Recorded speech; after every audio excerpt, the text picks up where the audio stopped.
Assalamualaikum warahmatullahi wabarakatuh. Perkenalkan, nama saya Salsabila Rahmadani Purnomo. Di sini saya akan menjelaskan tentang tugas metodologi penelitian dari kelas F yang diampu oleh dosen Butirana Nurfatianosa, Askom MKom PhD. Nah, di sini saya mengambil judul yakni analisis penerimaan dan kesiapan organisasi terhadap adopsi 4.0 untuk mewujudkan circular manufacturing, integrasi TAM dan rancang sistem informasi yang strategis. Mohon izin untuk memperkenalkan diri, nama saya Salsabila Rahmani Purnomo dengan nomor NIM 2351 5040 1111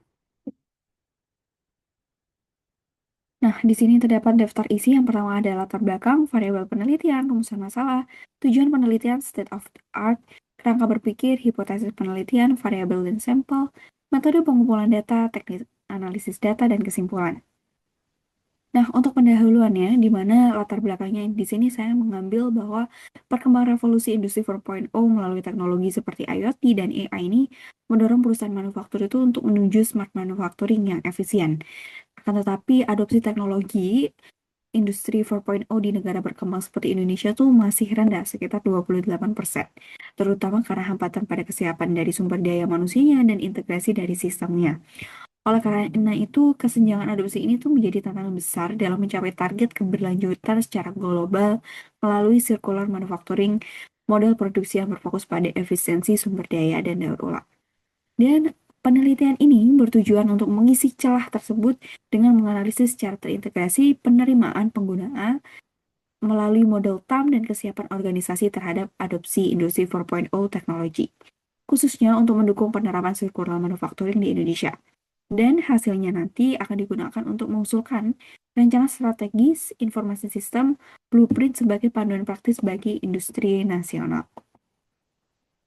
Nah, kemudian untuk variabel penelitiannya, yang pertama ada variabel dependen atau terikat, di mana di sini mencakup tingkat penggunaan teknologi digital, efisiensi proses produksi, integrasi sistem dalam circular manufacturing, dan pengurangan limbah dan peningkatan keberlanjutan. Selain itu juga ada variabel independen atau bebas.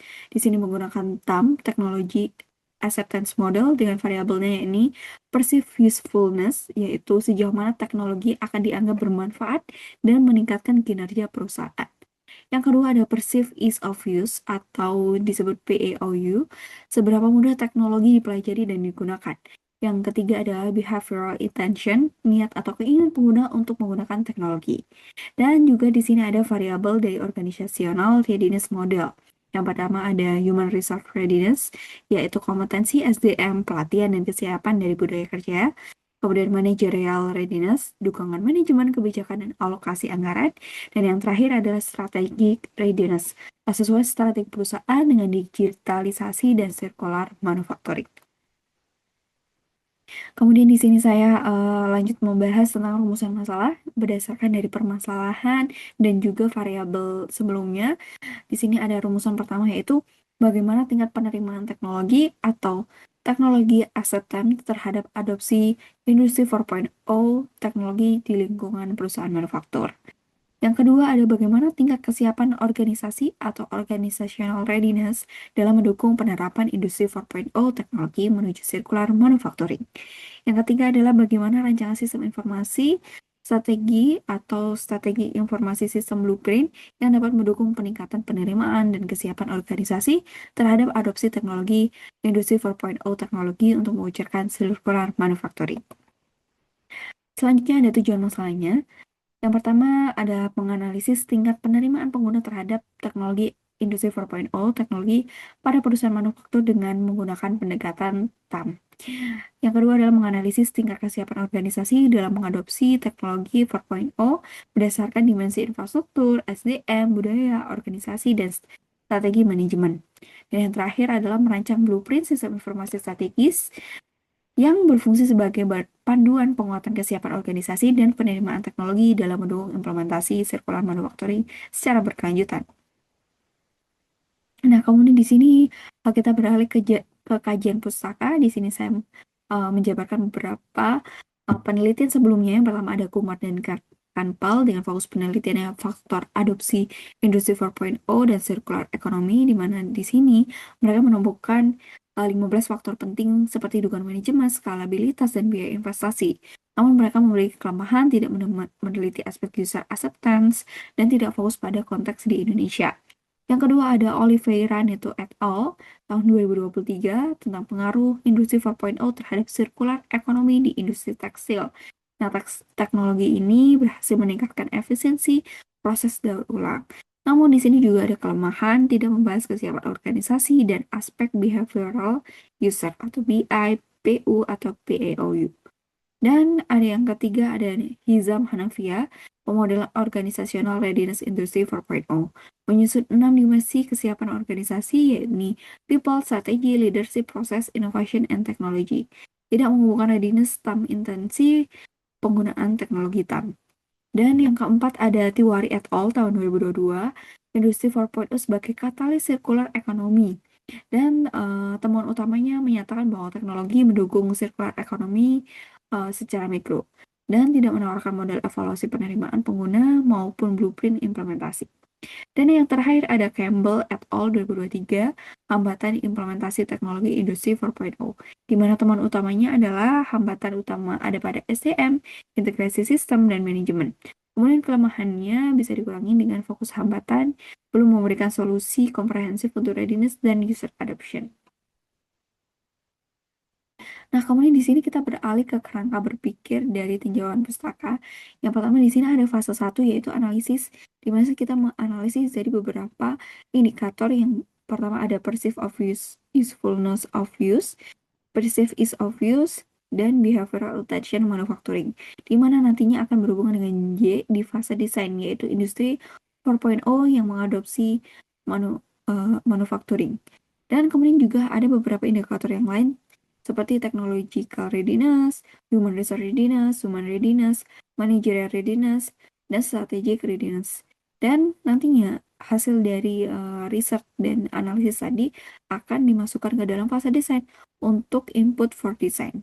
Dan di sini baru kita bisa merancang strategi informasi sistem blueprint. Dan menurut Ward and Pippert ini juga bahwa di sini saya memilih framework dari Ward dan Pippert ini. Nah, untuk rangka berpikirnya ini, penelitian ini dibangun berdasarkan 4 landasan teori utama, yaitu Industri 4.0 teknologi, dan teknologi acceptance model atau TAM, organizational readiness, dan circular manufacturing. Nah, pada proses kerangka berpikir ini, dia menjawab beberapa pertanyaan. Yang pertama, apakah pengguna mau menggunakan teknologi model tersebut? Dia akan dijawab oleh framework dengan TAM. Yang kedua adalah apakah organisasi siap menerapkan teknologi? Maka hal ini akan dijawab oleh organizational readiness. Outputnya apa saja? Blueprint sistem informasi strategis tentunya. Yang pertama ada hasil analisis dari kedua perspektif tersebut, digunakan untuk identifikasi faktor pendorong dan penghambat adopsi teknologi, menentukan prioritas, merancang strategi informasi sistem blueprint, dan implementasi industri 4.0 dalam konteks circular manufacturing. Di sini juga ada beberapa hipotesis penelitian. Yang pertama ada pengaruh antara organizational readiness dan variable time terhadap behavioral intention to use industry 4.0 teknologi pada perusahaan manufaktur. Yang hipotesis pertama, teknologi readiness berpengaruh terhadap perceived usefulness dalam industri 4.0 teknologi. Yang kedua, human resource readiness berpengaruh terhadap perceived of ease of use dalam adopsi industri 4.0 teknologi pada perusahaan manufaktur. Yang ketiga, managerial readiness berpengaruh terhadap perceived usefulness dalam adopsi industri 4.0 teknologi pada perusahaan manufaktur. Dan masih ada banyak lagi. Beberapa di antaranya untuk hipotesis 1-4 bersifat readiness untuk melihat tentang PU dan PEOU-nya. Untuk pertanyaan H5-H7 itu adalah behavior intention, di mana kita menilai dari PU dan PEOU-nya. Dan yang terakhir ada H8 yang lebih fokus pada behavioral intention atau organizational adoption readiness. Nah, di sini dapat kita lihat behavioral intention to use berpengaruh pada organizational adopsi readiness dalam implementasi industri 4.0 teknologi pada perusahaan manufaktur.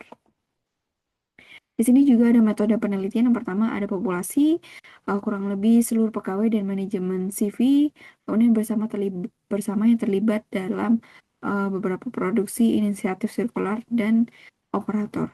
Dan yang kedua ada sampel, di mana penentuan sampel dilakukan berdasarkan kaidah analisis SEM-PLS menggunakan pendekatan rule of thumb kurang lebih 10-20 responden serta 10 times rule. Dan untuk sampelnya berada di rentang 70-140 responden untuk memastikan kecukupan data antisipasi, non-respon, serta stabilitas estimasi modal. Oke, next, untuk metode pengumpulan data, di sini saya menggunakan mix method dengan berbasis desain research design untuk menggabungkan pengukuran kuantitatif dan pemahaman kontekstual secara kualitatif. Yang pertama ada instrumen, yakni kita membuat kuesioner Likert 1-5 untuk mengukur penerimaan teknologi. Kemudian wawancara semi struktur, observasi pada operasional, dan ada juga analisis data, yaitu untuk SEM please untuk PLS untuk menguji hubungan antara variabel laten, dan yang kedua analisis tematik untuk mengolah hasil wawancara dan observasi. Kemudian respondennya sebagai operasional hingga manajemen dengan target kurang lebih 150 partisipan untuk memastikan hasil yang representatif. Kesimpulannya dari video kali ini adalah faktor dalam term seperti perceived of usefulness, perceived ease of use, dan behavioral intention berpengaruh terhadap minat penggunaan teknologi di lingkungan kerja. Yang kedua, kesiapan organisasi, termasuk teknologi, SDM, dukungan manajemen, dan strategi. Yang ketiga, melalui analisis kuantitatif SM+, dan kualitatif, yaitu analisis tematik diperoleh dengan pemahaman komprehensif terkait faktor pendukung dan hambatan organisasi. Hasil akhirnya nanti akan penelitian berupa Strategic Information System Blueprint yang dapat digunakan sebagai panduan implementasi Industri 4.0 untuk mendukung efisiensi dan keberlanjutan perusahaan. Kurang lebih seperti itu yang sudah saya sampaikan. Kurang lebihnya mohon maaf. Wassalamualaikum warahmatullahi wabarakatuh.